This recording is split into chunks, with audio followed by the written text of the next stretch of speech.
అందరికీ నమస్కారం. మహాభారతమునందలి అనుశాసనిక పర్వం ద్వితీయాశ్వాసంలోని కథాంశాన్ని వివరించుకుందాం. వివరిస్తున్నవారు బాలసుబ్రహ్మణ్యం కలవల్లపల్లి. వ్యాసం వసిష్ఠనప్తారం శక్తే పౌత్రమకల్మషం పరాశరాత్మజం వందే సుఖతాతం తపోనిధిం. జనమేజయ మహారాజునకు వైశంపాయన మహర్షి మహాభారత కథను చెప్తున్నాడు. అంపశయ్య మీద ఉన్న భీష్ముడు ధర్మరాజునకు అనేక ధర్మ సూక్ష్మాలను వివరిస్తూ ఉంటే ధర్మరాజు తన సందేహాలన్నీ అడిగి తెలుసుకుంటూ ఉన్నాడు. అలాంటి సందర్భంలో ధర్మరాజు, పితామహ, నాకు నక్షత్ర సంబంధిత దానముల గురించి తెలియజేయండి అని అడిగాడు. భీష్ముడు,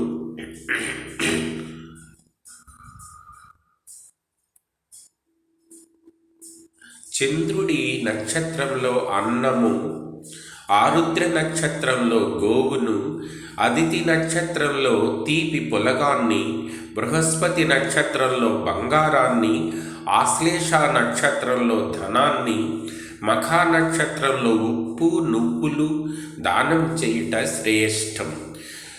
భగుడు అధిదేవతగా ఉన్న తారా నక్షత్రంలో చెరుకు రసం, ఉత్తర ఫల్గుని నక్షత్రంలో పాలతో వండిన పౌష్టికాన్నం, సూర్య తారలో ఏనుగులు, రథములు, చిత్తా నక్షత్రంలో శ్రీగంధపు చెక్క, స్వాతి నక్షత్రంలో తనకు ప్రీతికరమైనది దానం చేయాలి. విశాఖ నక్షత్రంలో ఎద్దు, అనురాధ నక్షత్రంలో పైపంచలు, జ్యేష్ఠ నక్షత్రంలో ముల్లంగి, కరివేపాకు, మూలా నక్షత్రంలో మంచి ఫలాలు, పూర్వాషాఢ నక్షత్రంలో పెరుగు, ఉత్తరాషాఢ నక్షత్రంలో తేనెతో వండిన అన్నము, విష్ణువు, వసువులు, నీరు అధిదేవతలుగా కలిగిన నక్షత్రములలో దుప్పట్లు, వాహనాలు, యవలు దానంగా ఇవ్వాలి. పూర్వభాద్ర, ఉత్తరాభాద్రలలో మాంసము, రేవతి నక్షత్రంలో కంచు పాత్రతో కూడిన గోవు, అశ్వని నక్షత్రంలో గుర్రపు బండి, భరణి నక్షత్రంలో నువ్వులు, ఆవులు దానం చెయ్యడం మంచిది. ఈ ప్రకారం దానం చేసిన మానవుడు ఊర్ధ్వలోకాలకు పోగలుగుతాడు. ధర్మనందన, ఇన్ని దానములకు ప్రత్యామ్నాయం సువర్ణదానం. ఏదైనా వ్రతం చేసిన సమయంలో సువర్ణదానం చేసిన ఆయుష్ పెరుగుతుంది, మనిషి పునీతుడవుతాడు, భావశుద్ధి కలుగుతుంది అని పూర్వం హరిశ్చంద్రుడు చెప్పాడు. దాహార్తికి మంచినీరు ఇవ్వడం అన్నింటికంటే ఉత్తమ దానం అని మనువు చెప్పాడు. నీరు దానం చేయడమంటే మరో అర్థం ఉంది. చెరువులు, బావులు, కొలనులు నిర్మించడం నీటి దానమే అవుతుంది. ఈ దానం చేసిన వారు పుణ్యలోకాలకు వెళ్తారు. ఎవరు త్రవ్వించిన కొలను, చెరువులలో ఆవులు నీళ్లు త్రాగుతాయో ఆ కులము మొత్తం సద్గతి పొందుతుంది. ఎవరు తవ్వించిన బావి, చెరువు, కొలనులలో దాహార్తులు మంచినీరు తాగి దాహం తీర్చుకుంటారో అతనికి పాపములు అంటవు. దానములలో తరువాతి స్థానం ఘృతం. నెయ్యిని యజ్ఞయాగములందు ఉపయోగిస్తారు కనుక అగ్నిదేవుడు, యజ్ఞపురుషుడు ప్రీతి చెందుతారు. కుండలు బ్రాహ్మణులకు దానం చేస్తే అతడు ధనవంతుడవుతాడు. గొడుగులు దానం చేస్తే పుత్రులను పొందుతాడు. వాహనములు దానం చేస్తే సకల కోరికలు సిద్ధిస్తాయి. చెప్పులు దానం చేస్తే శత్రునాశనం అవుతుంది. నువ్వులు పితృదేవతలకు ఆహారంగా సృష్టించాడు బ్రహ్మ. నువ్వులు దానం చేసిన వాడికి పాపములు నశిస్తాయి. తిలదానం చాలా గొప్పది కనుక మునులు కూడా దీనిని స్వీకరిస్తారు. అలాంటి తిలదానం చేసిన వారు మునుల కంటే శ్రేష్ఠులు అవుతారు.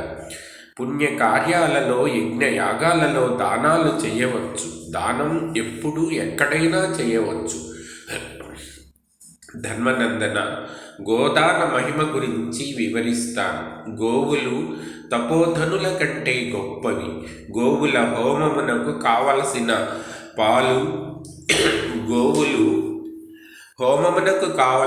పాలు పెరుగు, నెయ్యి ఇస్తాయి. గోవు శరీరంలో పనికిరానిది ఏమీ లేదు. దాని పేడ, మూత్రము, చర్మము అన్నీ పవిత్రములే. పైగా గోవులు మనకు అన్ని పనులు చేసి పెడతాయి. వేదములు గోవులు బ్రాహ్మణుడు ఒకటే అని చెప్తున్నాయి. కనుక గోదానము చేసిన వారికి ముక్తి లభిస్తుంది. గోవులను బ్రాహ్మణులకు దానం చేసిన పాపం నశించి పుణ్యలోకాలకు చేరగలుగుతారు. ఆవు పాలు అమృతంతో సమానమని దేవేంద్రుడే చెప్పాడు. కనుక ఆవు పాలు దానం చేస్తే అమృతం దానం చేసిన దానితో సమాన ఫలం దక్కుతుంది. గోదానం చేసిన మన ప్రాణాలు దానం చేసినట్లే. కానీ గోవులను అర్హులకు మాత్రమే దానం చేయాలి. క్రూరులకు, నాస్తికులకు, దుర్మార్గులకు దానం చేసిన వాడు దుఃఖానికి గురి అవుతాడు. కనుక గోదానం ఇవ్వాలంటే అతడు అర్హుడే అని తెలుసుకొని దానం చేయాలి. ధర్మనందన, రోగం వచ్చిన దానిని, బక్కచిక్కినది, చూలు కానిది అయిన ఆవును దానం చేయకూడదు. మోక్షప్రాప్తికి గోదానం చేసిన మోక్షప్రాప్తి కలుగుతుంది. ఎన్ని గోవులను దానం చేస్తే అంత ఫలితం ఉంటుంది. ధర్మనందన, తరువాతి స్థానం అన్న పానీయాలది. అందులో అన్నం చాలా గొప్పది. అన్నమును దేవలోకంలో అమృతమని, నాగకులంలో సుధ అని, పితృలోకంలో స్వధ అని పిలుస్తారు. మహాత్ములు అన్నమును ప్రాణము అని కూడా పిలుస్తారు. కనుక అన్నదానము ప్రాణదానంతో సమానం. అన్నం కంటే జలం గొప్పది.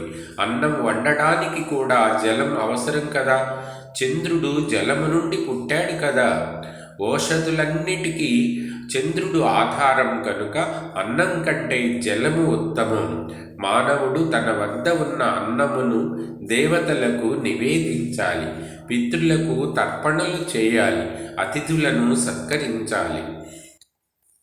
ధర్మనందన, తరువాత తిలదానం గొప్పది. దాని గురించి ఒక ఇతిహాసం చెప్తాను విను. పూర్వం మధ్యదేశంలో పర్ణశాల అనే ఊరు ఉంది.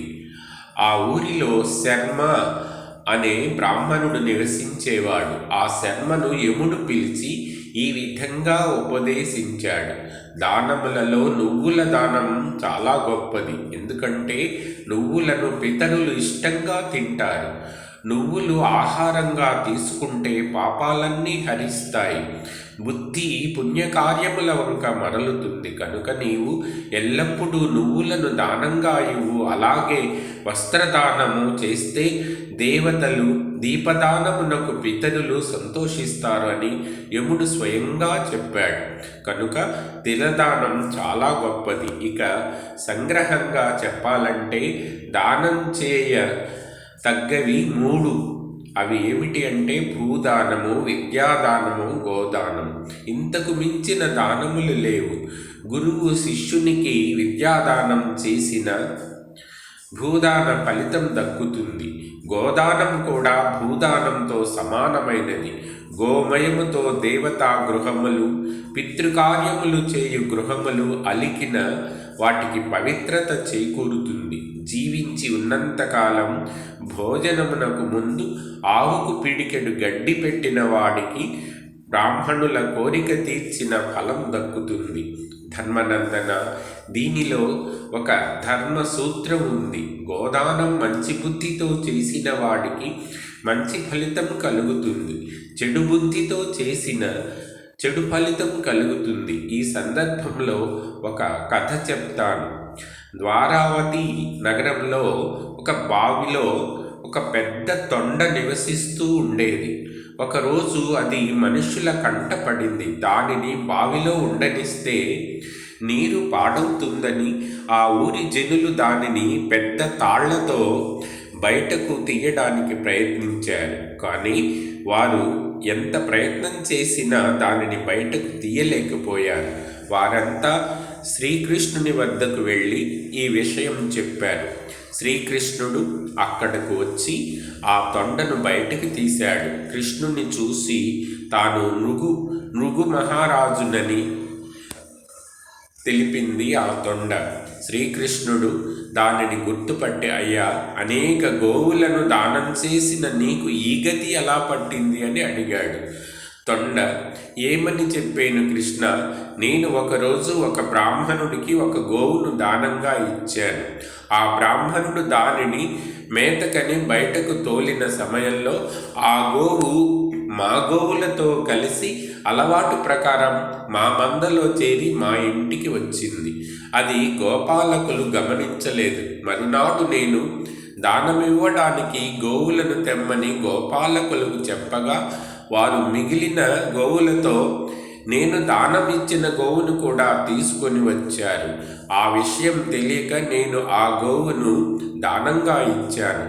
ఆ గోవును దానంగా పొందిన బ్రాహ్మణుడు గోవును తోలుకొని పోతుండగా అంతకుముందు ఆ గోవును దానంగా పొందిన బ్రాహ్మణుడు తన గోవును వెతుకుతూ ఆ గోవును చూశాడు. అతడు ఆ గోవును చూసి, ఆ గోవును నాకు రాజుగారు దానంగా ఇచ్చారు అని అన్నాడు. రెండవ బ్రాహ్మణుడు కూడా, ఇది రాజు నాకు దానంగా ఇచ్చిన గోవు అన్నాడు. వారు కొంతసేపు వాదించుకొని చివరకు రాజు వద్దకు గోవుతో సహా వెళ్ళారు.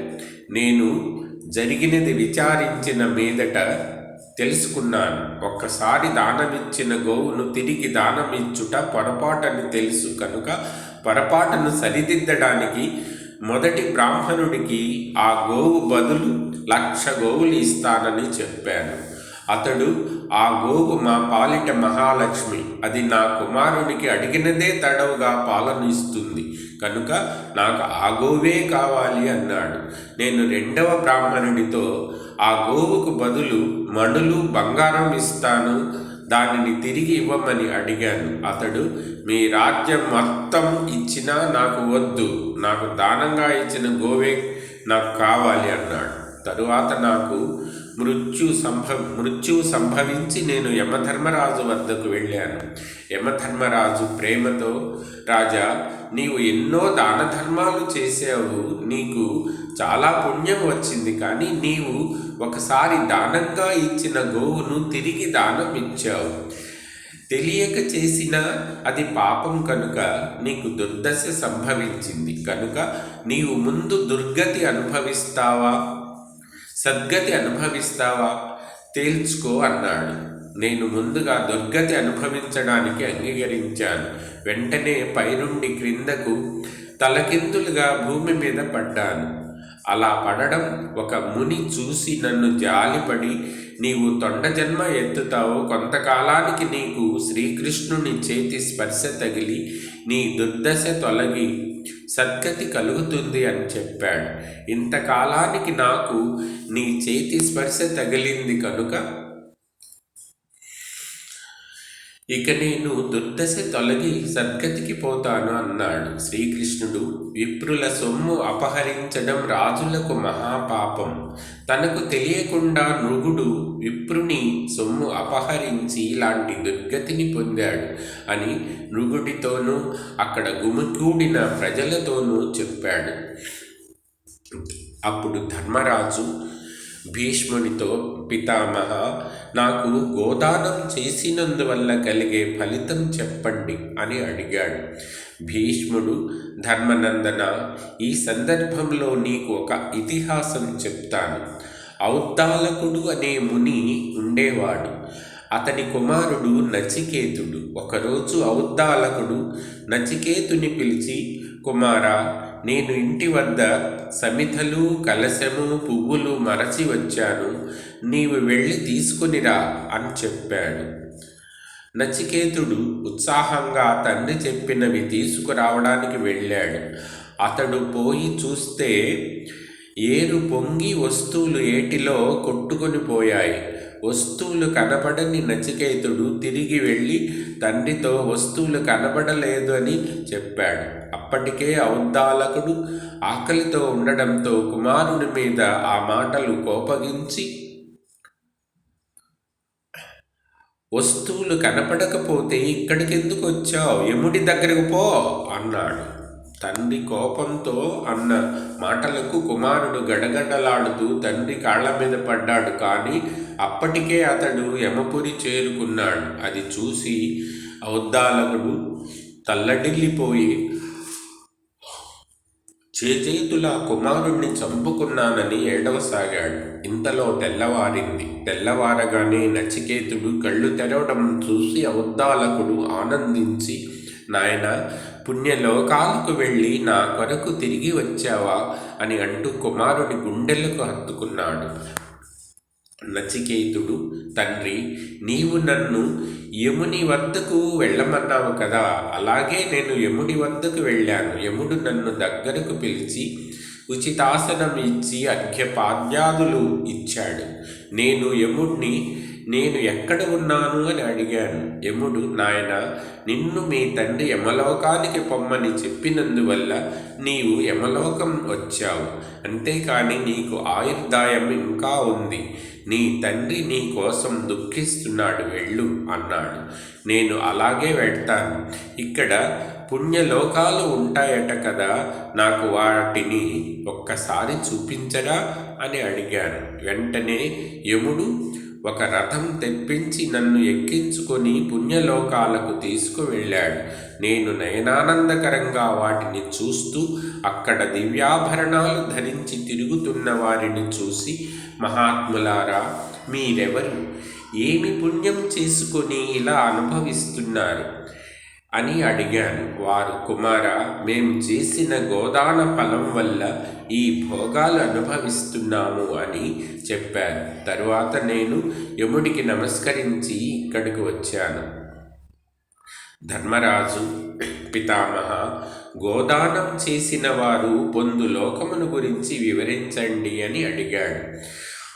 భీష్ముడు, ధర్మనందన, గోదానం చేసిన వారు పొందే లోకం పేరు గోలోకం. అక్కడ నిర్మల మనస్కులు, సత్యం పలికేవారు, ఇంద్రియములను నిగ్రహించుకునేవారు, మనోనిగ్రహం కలవారు, ఎల్లప్పుడూ గురువులను పూజించేవారు కూడా ఉంటారు. గోలోకమునకు మించిన పుణ్యలోకం మరొకటి లేదు. అక్కడ కాలం ఉండదు. అలసట, రోగములు, ఆకలి, దప్పిక, ముసలితనము ఉండవు. అక్కడ ఉన్నవారు సదా ఆనందంలో మునిగి తేలుతుంటారు. గోదానమునకు మించిన దానం మరొకటి లేదు. కానీ గోదానమునకు వినియోగించే ధనము ధర్మముగా సంపాదించినది అయి ఉండాలి. ఇతరుల దృష్టిలో ఇతరుల సొమ్ముతో దానం చెయ్యరాదు. కనుక ధర్మనందన, నీవు కూడా గోవులను అర్హులైన వారికి దానం చేసి పుణ్యశ్లోకాలు పొందు అని భీష్ముడు చెప్పాడు. మిగిలిన కథాంశాన్ని ఇంకొక వీడియోలో చెప్పుకుందాం. ధన్యవాదాలు.